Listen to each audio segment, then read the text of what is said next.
திமுக MP கதிர் ஆனந்திடம் அமலாக்கத்துறை அதிகாரிகள் 10 மணி நேரம் விசாரணை நடத்தினர். அமைச்சர் துரைமுருகனின் மகனும் திமுக எம்பியுமான கதிர் ஆனந்தின் வீடு மற்றும் கல்லூரியில் அண்மையில் அமலாக்கத்துறை அதிகாரிகள் சோதனை நடத்தினர். கல்லூரியில் நடத்தப்பட்ட சோதனையில் பணம் மற்றும் ஆவணங்கள் கைப்பற்றப்பட்டதாக கூறப்பட்டது. கடந்த 2019ஆம் ஆண்டு மக்களவைத் தேர்தலின் போது கதிர் ஆனந்த் தொடர்புடைய இடங்களில் இருந்து பணம் கைப்பற்றப்பட்டது.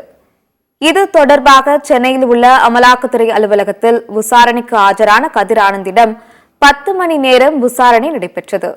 இதன் பின்னர் செய்தியாளர்களுக்கு பேட்டியளித்த கதிர் ஆனந்த் 2019 மக்களவைத் தேர்தலின் போது நடத்தப்பட்ட சோதனை தொடர்பாக விசாரணை நடத்தியதாக தெரிவித்தார்.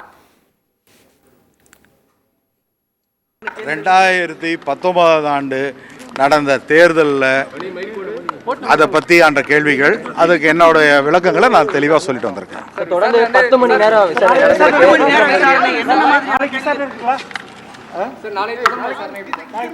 அது அவங்க சொல்றேன்னு சொல்லியிருக்காங்க.